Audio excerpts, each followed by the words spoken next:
జ్యోతిషాస్త్రీత్యా ద్వాదశ రాశుల్లో 10వ రాశి అయినటువంటి మకర రాశి మిత్రులారా, మీరు ఉత్తరాషాఢ నక్షత్రం 2, 3, 4 పాదాలు, శ్రవణ నక్షత్రం 1, 2, 3, 4 పాదములు, ధనిష్ఠా నక్షత్రం 1, 2 పాదాలకు జన్మించిన మీరు మకర రాశి వారిగా చెప్పబడుతుంది. మీకు ఈ నెల శుభాశుభ ఫలితాలు ఎలా ఉన్నాయంటే 7.5 శని సాడే శని ఉంటుంది సరే, అది అవసాన దశకు వచ్చింది. తిరోగమనంలో ఉన్నాడు శని భగవానుడు.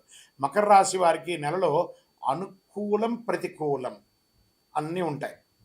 వివిధ సందర్భాల్లో జాగ్రత్తగా ఉండాలి. మకర రాశి వారికి ఇది ఓపిక పట్టవలసినటువంటి మాసం.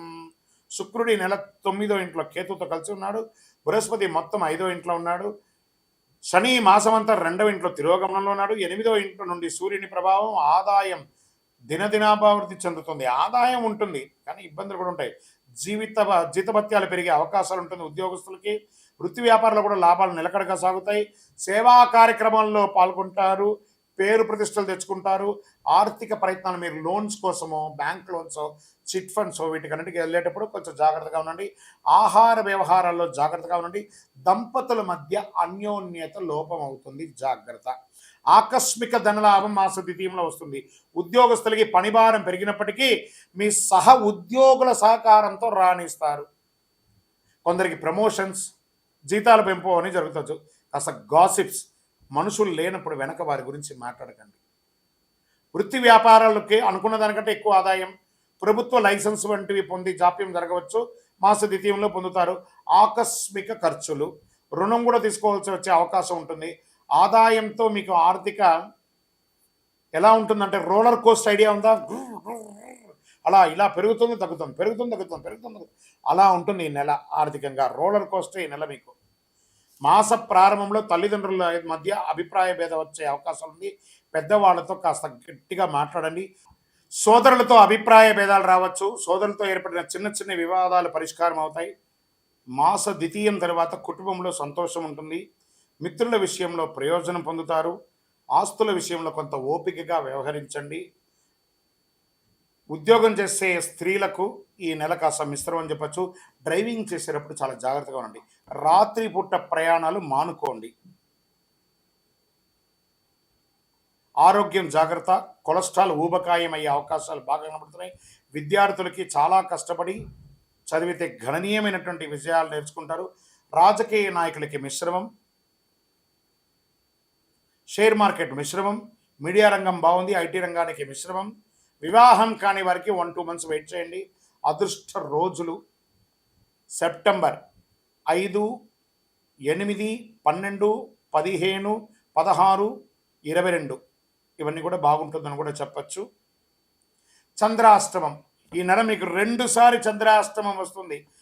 ప్రారంభం దినం నుంచే సెప్టెంబర్ 1, 9, 2024 9:45 ఉదయం నుండి 4, 9, 2024 9:55 వరకు ఒకసారి చంద్రాష్టమం వస్తుంది. మరియు 29, 9, 2024 3:32 ఉదయం నుండి 1, 10, 2024 4:02 సాయంత్రం వరకు చంద్రాష్టమం ఉంటుంది. ఈ 4.5 రోజులు చాలా జాగ్రత్తగా ఉండండి. వాహనం నడిపేటప్పుడు అన్ని పనులు కూడా జాగ్రత్తగా ఉండండి. సంతకాలు పెట్టేటప్పుడు, ఎవరితో మాట్లాడేటప్పుడు చాలా జాగ్రత్తగా ఉండండి. ఏం మీకు పరిహారం అంటే, శని భగవానుడు తిరోగమనంలో ఉన్నాడు కదా, శని ఈశ్వర శబ్దం కలిగినాడు కదా, ఈశ్వరుని యొక్క దేవాలయంలో రుద్రాభిషేకం చేయండి. శని భగవాన్ని ప్రార్థన చేయండి. ఎలా? దేహి మే బుద్ధి వైశిష్ట్యం, దేహి మే నిత్య యవ్వనం, దేహి మే పరమానందం, దేవదేవ శనైశ్వర కాకధ్వజాయ విద్మహే ఖడ్గహస్తాయ ధీమహి తన్నో మంద ప్రచోదయాత్ చెప్పి ఆయన్ని ప్రార్థన చేయండి. అనుగ్రహం పొందండి ఆ యొక్క శని భగవానుడి దగ్గర. మీ ఇష్ట దైవం దేవాలయంలో మీ యొక్క వయసు ఎంత ఉందో అన్ని దీపాలు వెలిగించండి. కరుంగాలి మాలను ధరించండి. మీ యొక్క సంపూర్ణ జాతకం తెలుసుకోవాలనుకుంటున్నారా? మీ పరిసర ప్రాంతాల్లో ఉన్న జ్యోతిష్ శాస్త్ర నిపుణుల్ని సంప్రదించండి. లేదా మా ద్వారా తెలుసుకోవాలనుకున్నారా?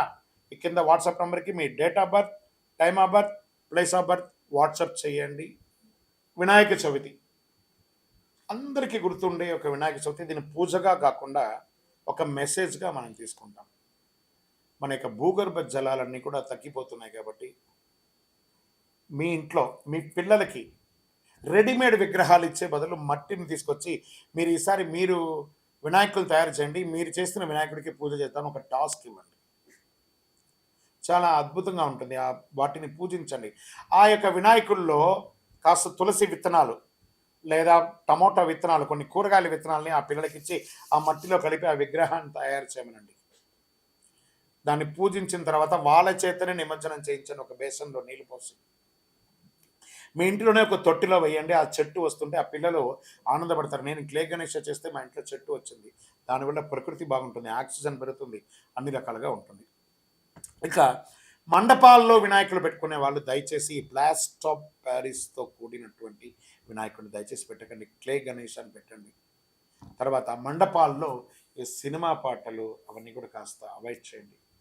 మనం భక్తిగా ఉండగలము అని అంటేనే ఆ యొక్క మండపాల్లో పూజించను గానీ, వేరే వేరే వ్యవహారాలతో మండపాల్లో ఉండకండి. ఎందుకంటే ఆ మండపం అంటే సాక్షాత్ ఒక గర్భాలయం లాంటిది అది.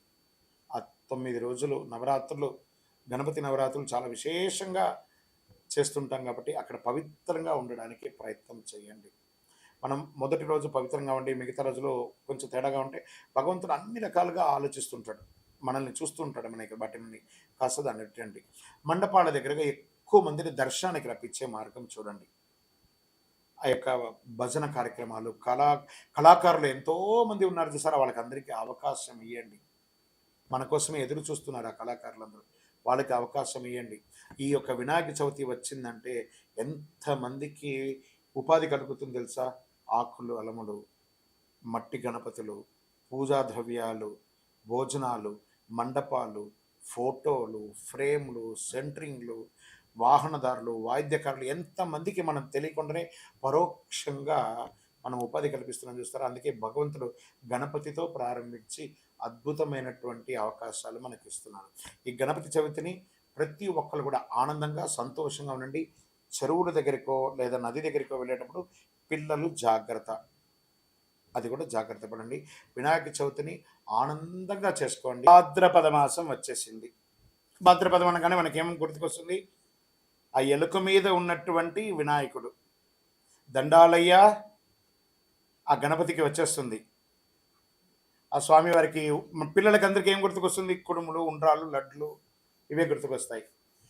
క్లే గణేష, తర్వాత మట్టి గణపతి లేదా విగ్రహాలు, మండపారాధనలు ఎక్కడ చూసినా పండగ వాతావరణమే. పండగనే, గణపతి వచ్చేసారంటే పండగ తీసుకొచ్చేస్తున్నాడని ఒక పేరు. అలాంటి భాద్రపద మాసంలో ఎంత అద్భుతమైనటువంటి మాసం తెలుసా?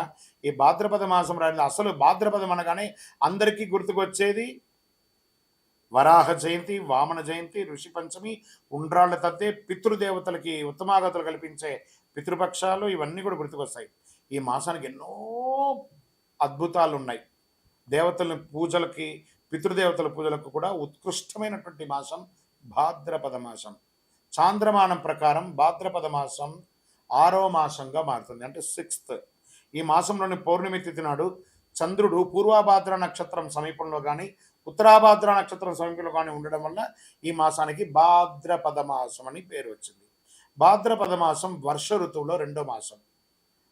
మాళవీయ రాజయోగంలో ఈ రాసులు ధనయోగాన్ని ప్రకటించాడు శుక్రుడు. భాద్రపద మాసంలో శుక్లపక్షం దేవతా పూజలకు ఉత్కృష్టమైనటువంటి కాలంగా, కృష్ణపక్షం పితృదేవతల ఆరాధనకు అత్యంత ప్రీతికరమైనటువంటి, ఇటు దేవతలు ఇటు పితృలు అందరిని పూజించే ఒక అద్భుతమైనటువంటి మాసం చెప్పొచ్చు. దుష్ట శిక్షణ, శిష్టరక్షణ కొరకు శ్రీ మహావిష్ణువు దశావతారాలు ధరించినట్టు అందరికీ తెలిసిన విషయమే. అందులో అట్టి దశావతారంలో 3వ అవతారమైనటువంటి వరాహ అవతారాన్ని శ్రీమన్నారాయణుడు భాద్రపద మాసంలో దుష్ట శిక్షణ కోసం తీసుకొచ్చారు. ఇంత అద్భుతమైనటువంటి మాసం. పితృలు, పితృలు అంటే తల్లిదండ్రులు మాత్రమే కాదండి, వారి పితృలు మనకు ఎంతో కాలం నుంచి వచ్చినట్టు తాత ముత్తాతలు, వాళ్ళందరూ కూడా పితృలే అనమాట. 15 రోజులు శుభ కార్యక్రమాలు, పండగలు, పబ్బాలు, ఆర్భాటం. దాని తర్వాత మహాలయ పక్షం, పితృలు, ఇవన్నీ చేస్తున్నాను చూస్తారా. అందుకే ఈ యొక్క భాద్రపద మాసానికి చాలా ఉన్నతమైనటువంటి ఒక పేరుంది. ఈ నెలలో ముహూర్తాలు ఉండవు, కానీ పూజలు ఉంటాయి. విజయోస్తు.